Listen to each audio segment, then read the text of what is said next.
IAS కొంతమంది IPS ఉన్నారు. ఏం చెప్తారంటే ఆర్ కృష్ణయ్య గారు లేకుంటే మేము ఈ ఉద్యోగం చేయకుంటే, ఆర్ కృష్ణయ్య గారు లేకపోతే మేము ఈ పొజిషన్ మీద ఉండకుంటే అని వాళ్ళే వచ్చి చెప్తారు. మనం అందరం అర్థం చేసుకోవాలి. ఇప్పుడు అన్నగారు ఇంత సేవ చేస్తున్నాడు. ఇప్పుడు రాజ్యసభ సభ్యులు 2 సంవత్సరాలు అయింది. ఇప్పటికి ఢిల్లీకి ప్రతిసారి లక్షల రూపాయలు పెట్టి ఆయన రోజుకపోయి మన కోసం అన్ని అయిపోయినాయి. చట్టసభల రిజర్వేషన్ వస్తేనే మన బీసీలు ఎమ్మెల్యేలు కానీ ఎంపీలు కానీ అవుతారు, లేకపోతే కాదు అనేది అందరికీ తెలుసు. మనమందరం ఇప్పుడు జిల్లా అధ్యక్షులు ఉన్నారు, వీటికి వస్తారు. నేను చూస్తున్న ఒక 4-5 సంవత్సరాల నుంచి చురుకుగా పాల్గొంటున్నాం. వస్తారు, ఇంటారు, పోతారు. ఒక పైసలు ఉన్న జేబులకి ఒక పైసా తీయరు, ఒక ఉద్యమాలు చేయరు. ఎవరో చేష్టలు చేస్తారో ఇన్పుట్ వస్తారు. కాదని తెలంగాణ ఎట్లా ఏర్పడ్డది? ఒకరొకరు కిరోసిన్ పోసుకొని అంటు పెట్టుకున్నారు, దంసాలు చేసిర్రు, తిండి తినకుండా రోడ్ల మీద రైళ్లు ఆపిరు. మనకు రిజర్వేషన్ రావాలంటే ఆ తరంగా ఎగిసి పడాలి. మనమంతా మనకు రాజకీయం కావాలంటే ఇట్లా ఒకటి వస్తుంది. ఇప్పుడు ఇంకొద్ది ఇట్లా వచ్చేటట్టు కదా. 1000 కోట్లు 1,00,000 కోట్లు మన సంపద అంతా, మనం చేసిన కష్టం అంతా కొన్ని కులాలకే కొన్ని కులాలతోనే ఉన్నది. ఆ కులాలు ఆ డబ్బులతోని వాళ్ళు రాజకీయాలు ఇంకా 100 ఏళ్ళు సంవత్సరాలు వాళ్ళే చేస్తారు. మనం త్యాగాలు చేయకపోతే మన చేతికి రాదు. అందుకే ఇప్పుడు ఈ ఎమ్మెల్యే ఎలక్షన్లు అయినాయి. మన బీసీలకు ఎవరికి ఏ పార్టీ ఎక్కువ టికెట్ లేదు, ఎవరు గెలవలే, అంతా 2-3 వర్గాలనే గెలిచిరు. ఇప్పుడు ఎంపీ ఎలక్షన్లు అవుతున్నాయి, మీరు చూస్తున్నారు. ఏ వర్గం ఉంటేనే ఆ వర్గాన్ని ముందు రాజకీయాల్లో తీసుకుపోతారు తప్ప మనం ఎవరు తీసుకుపోయేటోళ్ళు. ఒకరో ఇద్దరు మనోళ్ళు ఉంటే వాళ్ళది ఏం నడవదు.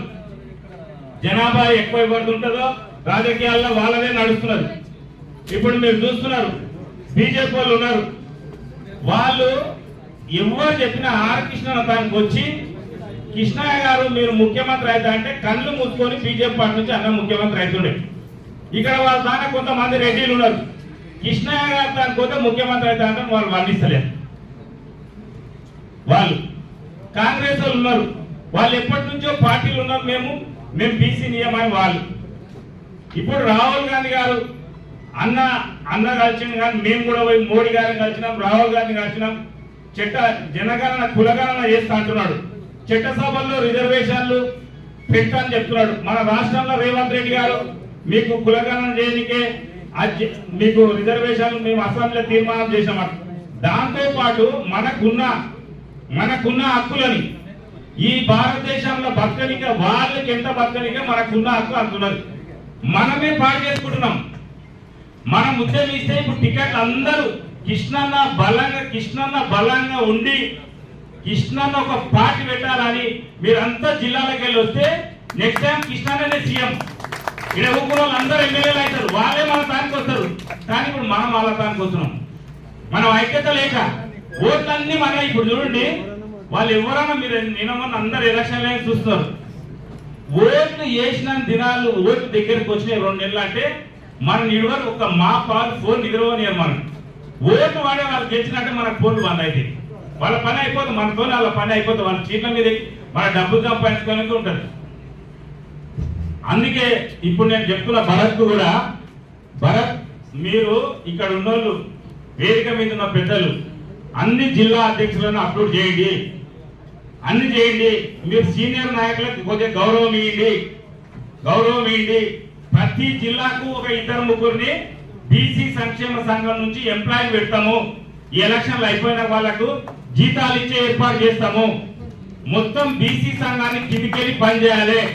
ఇది ఖచ్చితంగా చేస్తాం. ప్రతి జిల్లాకు ఈ 33 జిల్లాలకు 3-4 ఎంప్లాయీ వాళ్ళకి ఖచ్చితంగా జీతాలు ఇస్తాము.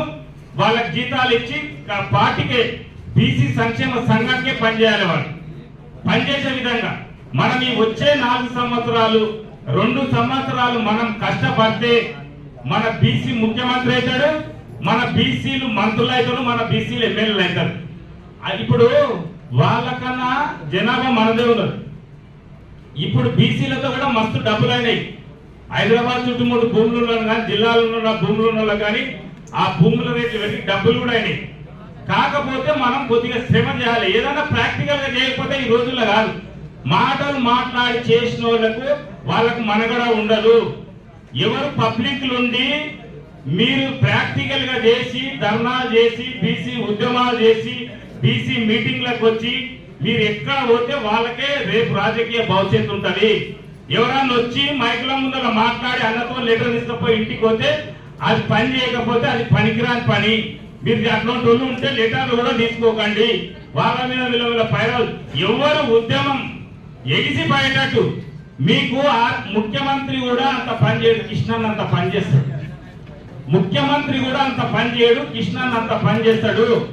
నలుగురు ఇక్కడ నలుగురు ఎవరన్నా వచ్చి కృష్ణన్ నాకు చెప్తే సెక్రటరీ అప్పుడే తినకున్నా సరే మళ్ళీ వచ్చి తిన్నమని పోతాడు. అంతకన్నా నీకేముంటుంది చెప్పండి. మీరు 10 మంది 100 మంది విద్యార్థులు తయారైతే ఆడ ధర్నా చేయడానికే సెక్రటరీ కాడ కింద ఊపుకుంటాడు ఒక రాజ్యసభ సభ్యుడై. ఇంకా అంతకన్నా మనకి ఎక్కువ ఏం పని కావాలి? ఎవరికైనా సీట్లు రాలేవంటే మీరు మమ్మల్ని తింటాడే నడువులు మీరు చేత కాదు బీసీలకు అలా అన్ని సీట్లు ఇప్పిపోండి అని చెప్తాడు. మనం ఉపయోగించుకోకపోతే ఇంతకన్నా ఇంకేముంటది? అందుకే మనం సమాజంలో ఉన్నాం. సమాజంలో ఉన్నప్పుడు మనం పెళ్లిళ్ళు చేసుకుంటున్నారు. మనోళ్ళు ఒట్టి ఖర్చులు దావత్ ఇస్తే వాళ్ళు 1,00,000 రూపాయలు మన దావత్ ఇస్తే 2 లక్షలు ఖర్చు పెడతారు. అప్పుడే తిని తాగుతారు, రాత్రికి 2 లక్షలు అయిపోతాయి. సంఘానికి పెట్టుండి 1,00,000 రూపాయలు అలాగేసి